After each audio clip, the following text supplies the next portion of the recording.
speaker today is Arnt Thorkildsen. He'll be talking about some of the history of the wars in Europe, including World War I, the Treaty of Versailles' effect on how World War II started, Hitler's rise to power, the rise of Nazism, why Japan attacked Pearl Harbor, the dropping of the atomic bomb, the leaders of the Nazi Party and what happened to them, the Holocaust, and man's inhumanity to man, and why the world is still at war and why we continue. The threats of ISIS and the future effects upon Europe and the world. Arnt majored in history in school and has traveled the world. He was born in Norway, lived there among the under the German occupation. He saw his mother and his grade school teacher arrested by the Gestapo. Please welcome Arnt Thorkildsen.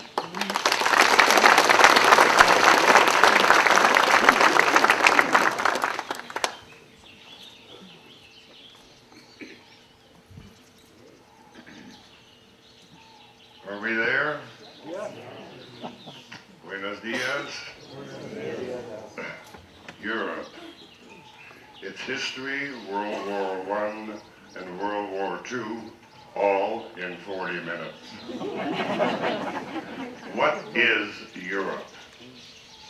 It is Iceland, Norway, Sweden, Finland, Denmark, Latvia, Lithuania, Estonia, Russia, Poland, the Ukraine, Belarus, Turkey, Romania, Bulgaria, Hungary, Austria, Slovakia, the Czech Republic, Greece, Italy, Albania, Herzegovina, Serbia, Slovenia, Macedonia, Croatia, Montenegro, Bosnia, France, England, Ireland, Scotland, Portland, Portugal, Spain, Belgium, the Netherlands, Liechtenstein, Switzerland, and Germany, and it is also the smallest country in the world, the Vatican, 200 acres. Each country with its own language, its own history, and its own culture. We, all of us, are Europeans, a byproduct of its people, its customs, language, and history. Europe started 1,000 years ago. Slowly it evolved. The first powers were the Dutch, the Portuguese, England, and Spain.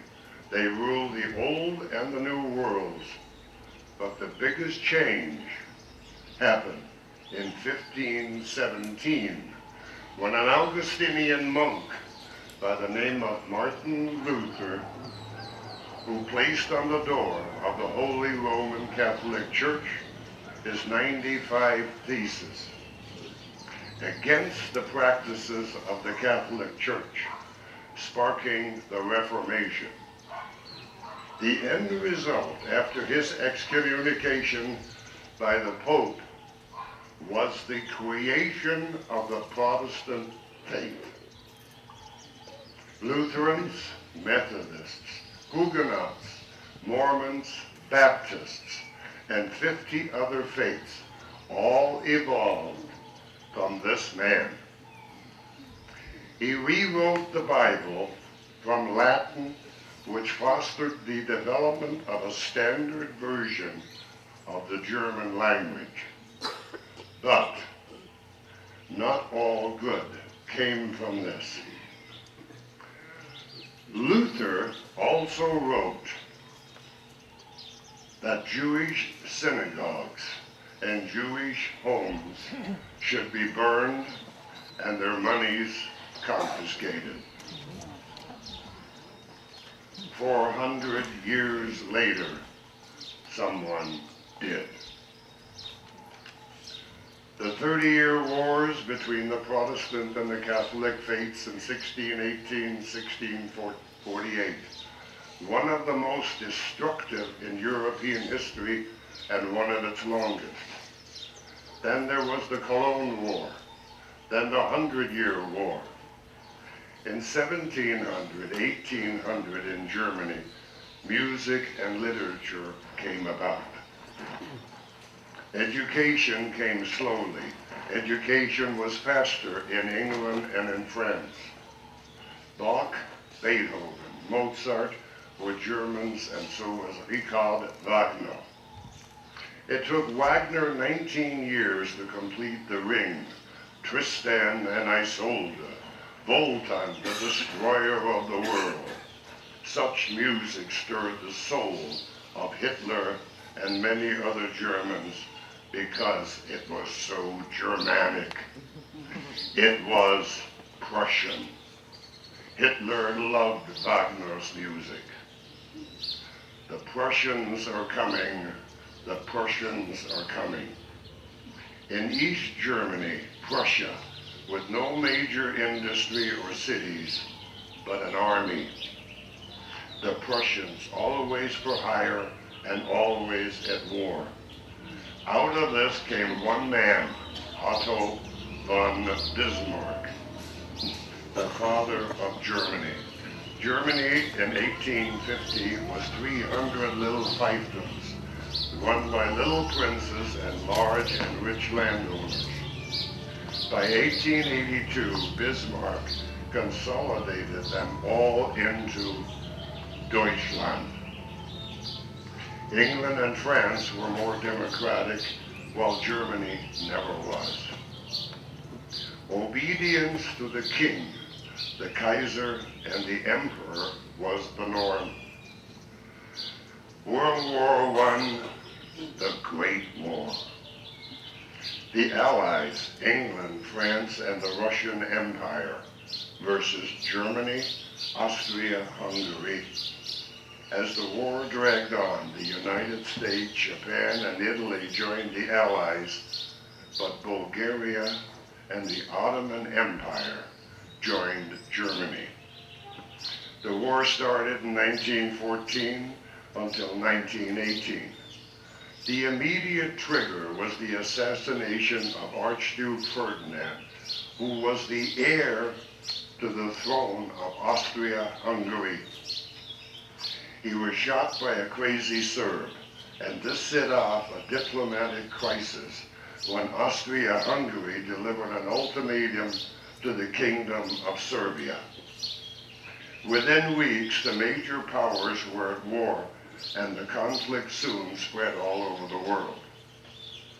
Archduke Ferdinand was not worth the price of the bullet, and certainly not a world war.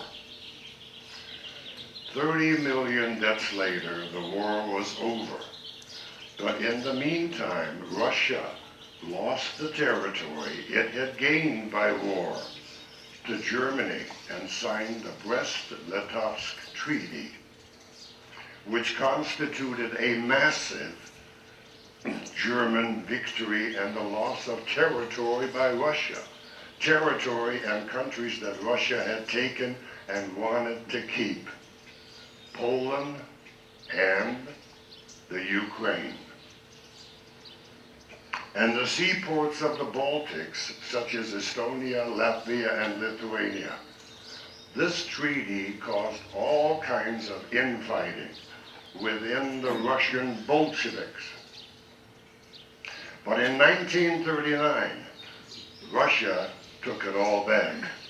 And in 1945, half of Europe until the collapse of the wall in 1989. Something I never thought that I would live to see, and I was shocked. Outside the city of Brest in 1943, a huge pit was dug, and 40,000 Russians, Jews, and Gypsies were shot and buried. Russia lost World War I to Germany. How does that happen? Lenin, Stalin, and Trotsky. Communism had arrived. The Russian Revolution had begun. And Lenin was in exile in Switzerland. But a deal was struck with the Germans. Lenin returned to Russia with a bag full of money. The Russian economy was in shambles, food was short, communism was born, the Tsar abdicated and later was shot with his entire family. And Lenin and Stalin were in charge. Stalin became the Russian dictator. The Russian soldiers in 1917 shot their officers and returned home to the revolution. No more Tsar. They returned back home to Mother Russia and 60 years of communism.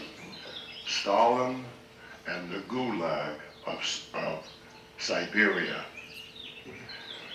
Was Joseph Stalin worse than Hitler? Probably. Trotsky was kicked out, and he came to Mexico as a friend of another strong communist, Diego Rivera, but was killed by his secretary. Joseph Stalin paid well. Russia, yesterday and today. Russia has never been a friend to its people, and has been and is a worse neighbor. Will it take another Russian revolution, or is the paranoia against the West so ingrained within the Russian people and its bureaucracy so deep that it is impossible to change? The Treaty of Versailles. After World War I, it was prepared by the Allies without discussion with Russia, with Germany. It was presented to the German government a year later, and they were told, sign it or we start crossing the Rhine. The treaty called for coal and steel to be delivered to France, as well as 30 billion in gold marks in reparation for damages during World War I, none of which Germany had. The details is always in the fine print. The League of Nations was then formed with the aim of preventing any such repetition of such an appalling war as World War I. This aim, however, failed, with weakened states, economic depression, renewed European nationalism, and the German feeling of total humiliation contributing to the rise of Nazism. These conditions were ripe for a man like Adolf Hitler: unemployment and depression, and the terms of the treaty. They all were the catalyst which eventually contributed to World War II. In many ways, World War I never ended. It was just postponed. And for Germans to say after the war that they were not Nazis, that is a lie. They all waved the flag, and they all cheered as their soldiers marched to Lebensruhe to cleanse the world of Bolsheviks and Jews. Adolf Hitler became the Chancellor of Germany on January 30th, 1933. And as a result of that, 50, 60, or 70 million people died. Hitler became Chancellor by force of will. He was a mesmerizing speaker. He spoke for over 20 years. He demanded and got absolute control and total obedience from his inner circle, and his admirals, and his generals. He was a megalomaniac and paranoid as well. His sister became his cook, And when she left to get married, he refused to send her a wedding present. He took the Sudetenland, which was part of Czechoslovakia, in 1937, and then Austria, while the world stood by and said nothing. In 1939, Neville Chamberlain, the Prime Minister of England, came back from Munich waving a piece of paper after meeting Hitler saying, "Peace in our time." While Winston Churchill, sitting back, chewing on his cigar, said, "I don't trust the son of a bitch." It did not take long. Within days, the Nazi machinery was in full swing. The brown shirts, then the black shirts of the SS, and then the Gestapo. The burning of the books, Jews having to wear the yellow armbands. If you did not get out of Germany in 1933, you did not get out. No travel visas and no passports. The war machinery, U-boats, tanks, bombers and fighter planes, soldiers and more soldiers, workers and engineers, and everyone waving the Nazi flag and marching to the Horst Wessel, the marching song of the SS, which is now banned. All were violations of the Treaty of Versailles. But if you opposed anything, you were arrested, and the world stood by.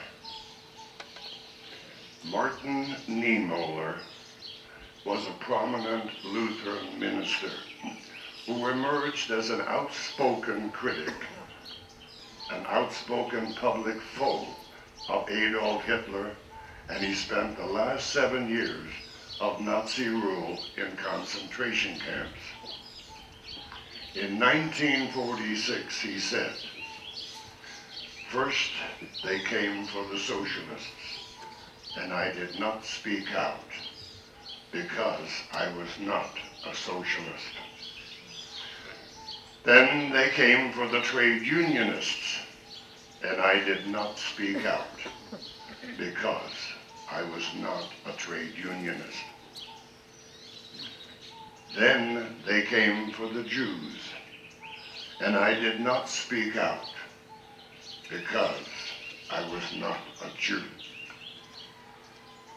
Then they came for me, and there was no one left to speak for me." Hitler laid out his plan for war on November 5th, 1937. Germany needed Lebensraum. 2 generals at the meeting objected, saying, "We are too weak, we need 5 more years." But when Case White, the invasion of Poland, was announced by Hitler on May 23rd, 1939, no one at the meeting objected. The summer in Europe in 1939 was wonderful. It was the best in years. Gardens in bloom, families at the beach, children with ice cream, and no one was preparing for war. It was a joyful time until September 1st, when on a sunny Sunday morning, the world came to an end. The tanks rolled and the bombers flew, and the sun would not shine again for 6 years. September 1st, 1939, Germany invaded Poland, and the Polish cavalry, in beautiful uniforms, charged. But you cannot fight a German Tiger tank on horseback. Poland was defeated in 2 weeks. France and England declared war based on their treaty with Poland, but could do nothing. In April and May, Germany rolled over Norway, Denmark, Belgium, and France. The blitzkrieg was on, and the U-boats sank anything on the Atlantic Ocean. The United States said, "It is not our problem. It is just another European war."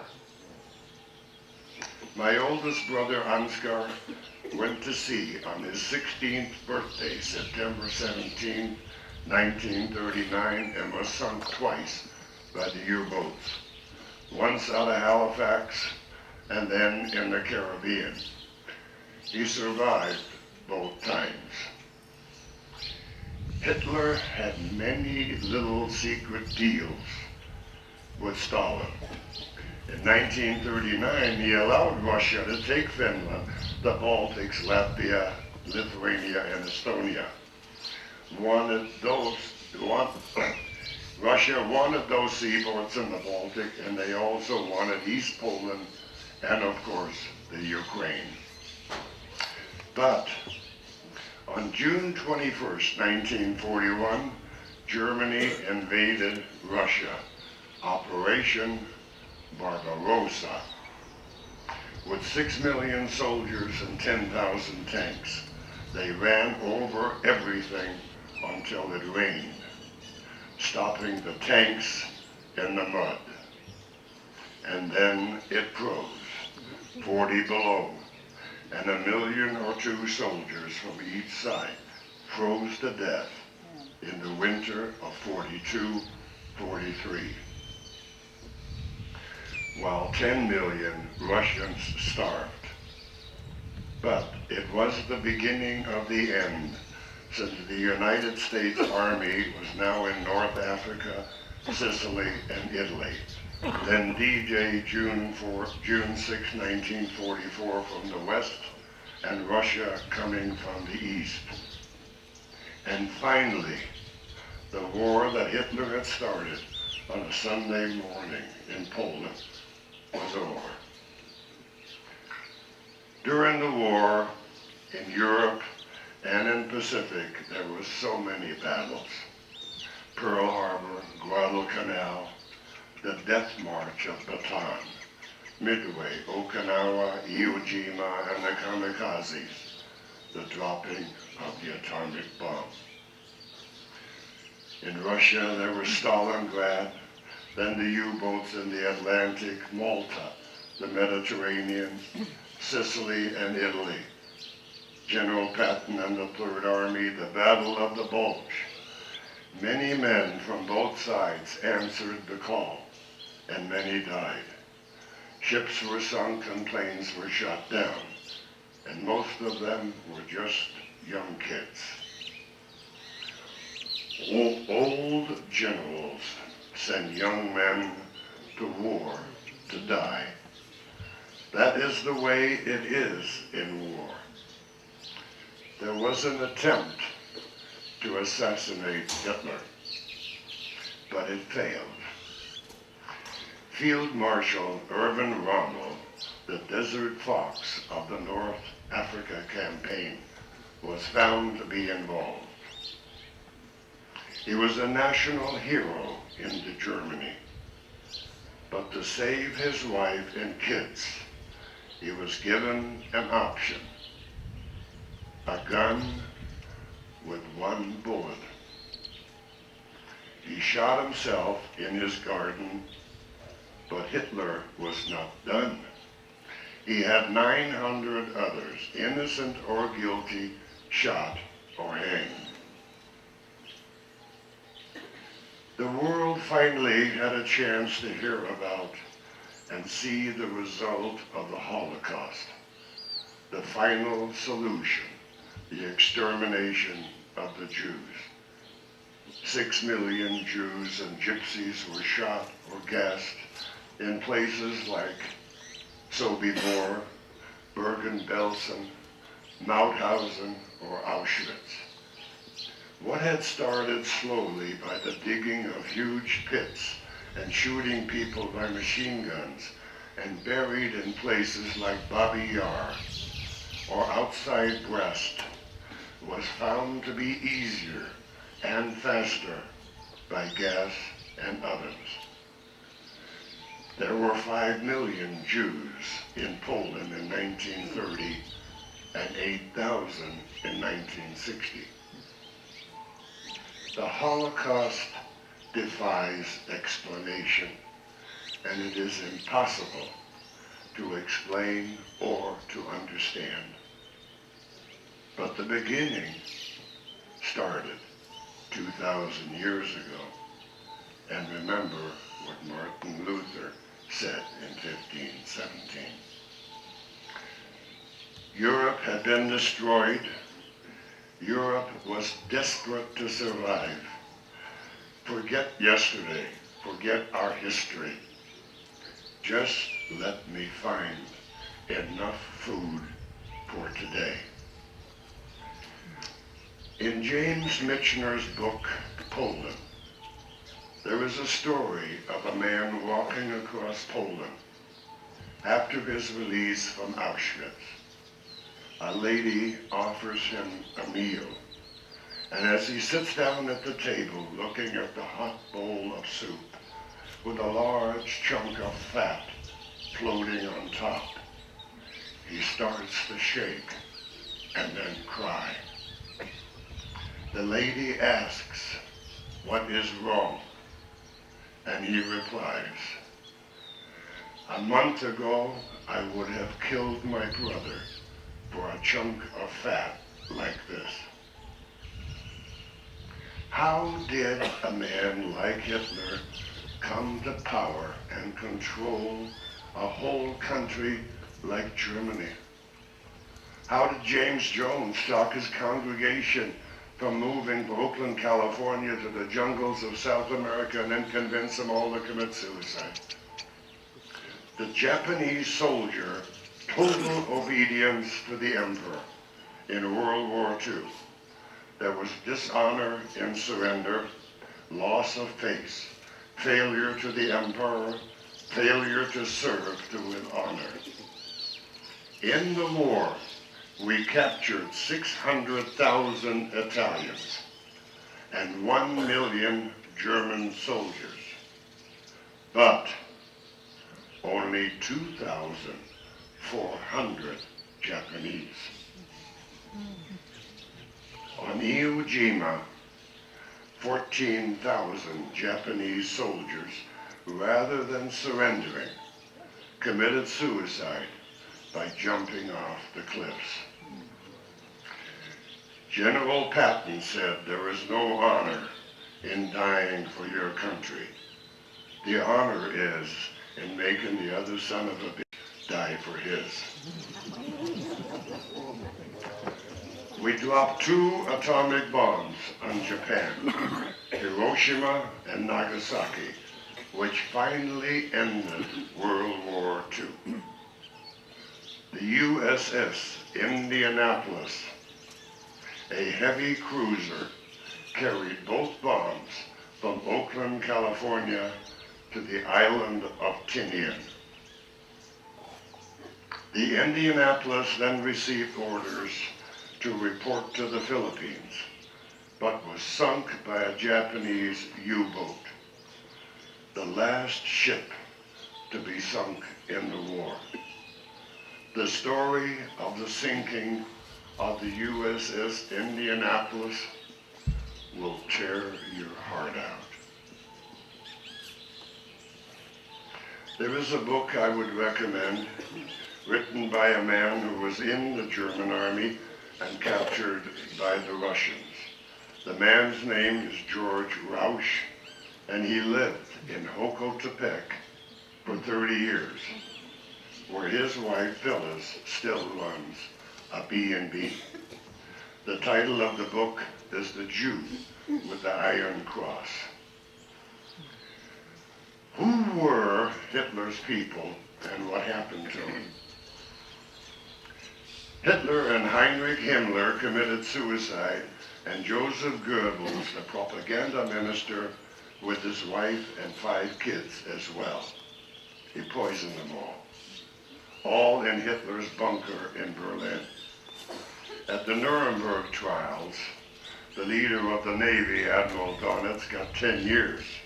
Hans Frank, the Governor General of Poland, was hanged. Wilhelm Frick, the Interior Minister, was hanged. Hermann Goering of the Nazi Party, the number 2 man in the Nazi Party, the night before his execution, suicide by a cyanide pill. Alfred Jodl, the Wehrmacht general, was hanged. Ernst Kaltenbrunner, in charge of the Gestapo, was hanged. Julius Streicher, the Jew hater, was hanged. The Commissar of the Netherlands was hanged. Fritz Saukel of slave labor was hanged. Gustav Robert Ley of slave labor, he committed suicide. Von Ribbentrop, the foreign minister, was hanged. And Rosenberg, minister of the Eastern Territories, was also hanged. Albert Speer, he was actually Hitler's architect. He got 20 years, but he deserved life. After he got out in 1966, he went to England and retired. He was a liar and he was a thief. But he was the only one in the docket in Nuremberg in 1946 who stood up and said, schuldig. Everyone else said, nicht schuldig, not guilty, I was only following orders. None of these people were idiots. They all had IQs of 120 to 150. They were educated. And then there was Adolf Eichmann, the man in charge of the final solution, the extermination of the Jews. He escaped with his family by boat from Italy to Argentina. He was captured by the Jewish Mossad in Buenos Aires, Argentina, and executed by Israel in 1963. An excellent book is 44 Garibaldi Street, which is where Eichmann lived, in Buenos Aires, Argentina.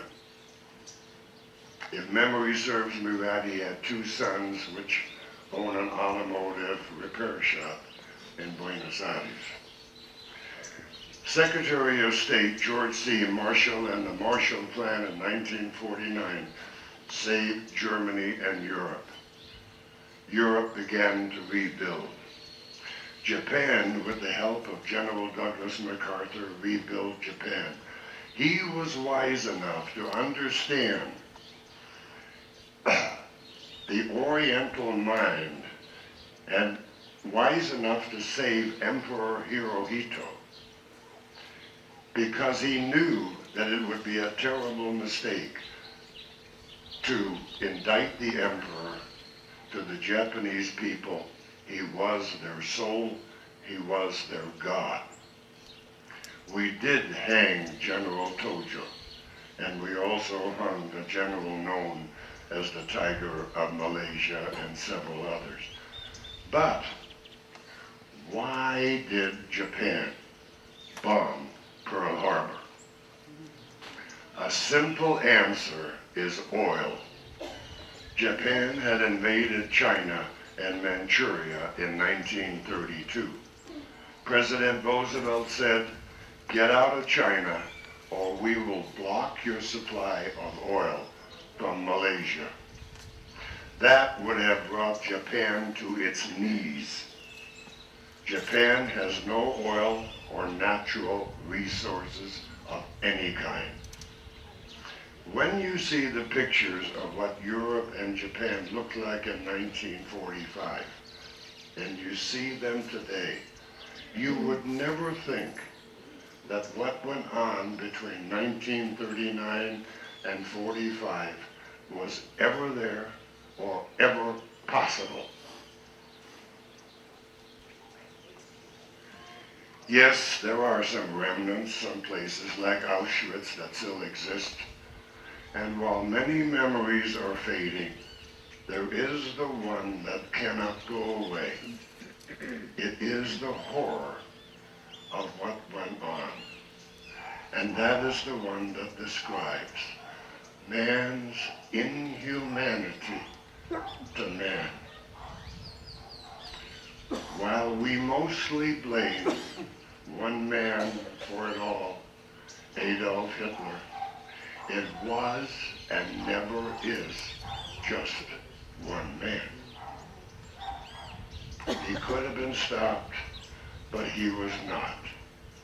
And they say that anyone who does not remember or recall history is bound to repeat it. Have we learned anything? I sometimes wonder. I really wonder. Europe has given the world some of the best: music, literature, medicine, and also some of the worst. Will we ever understand it? A final comment or two. My mother was arrested by the Gestapo in February 1945 for black marketeering. She was released after 2 weeks, but I can still recall the moment when my father told me, and all I said was, "Oh." I did not say, "Get a good attorney." I did not say, "How much is the bail?" Because I understood. All I said was, "Oh." In 1943, I was in the second grade in a tiny schoolhouse. My teacher was Tor Halvorsen. He was 17 years old. He was arrested at our school by the Gestapo on false charges. He was taken to a labor camp in Germany and found there in 1945, weighing 90 pounds. He died in 1963, weighing 120. Today, the Japanese go to Pearl Harbor as tourists. The Germans drink their beer at Oktoberfest and dance the waltz to the Blue Danube. The summer of 1939 has returned for most of Europe, not all. Life is good. It is the way it always should have been. Today, I have spoken about the past and man's inhumanity to man. My concern today is not for the past, but it is for the future. Thank you for listening.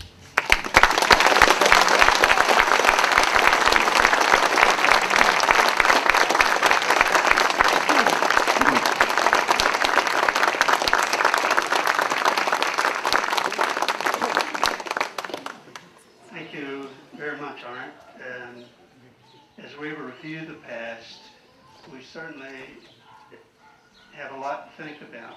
And what are the repercussions or the lessons we've learned and not learned? A lot is changing so much in the world today. So we'll take two questions. Okay, I saw his hand first, so we just go there. Hold it close. Could we get a copy of your paper? I'll see what I can do.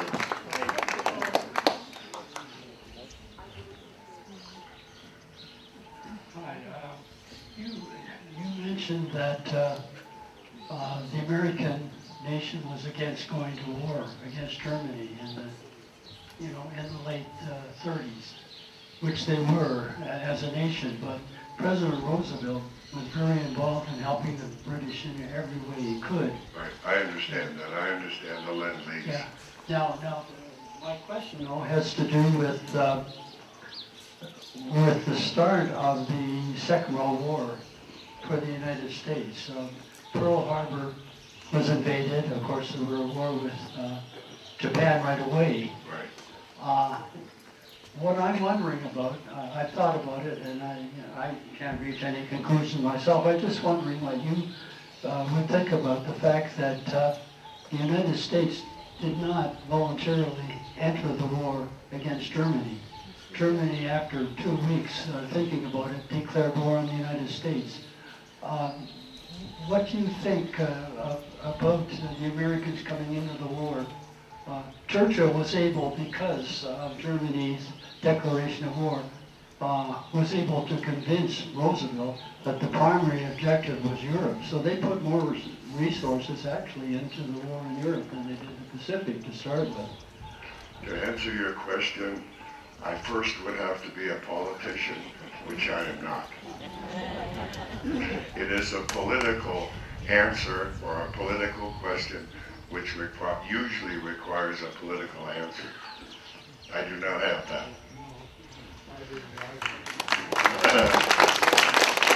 If other people have questions or want to ask, will you be available? Sure. Good? No, we had 2 questions. You're all done. You're all done.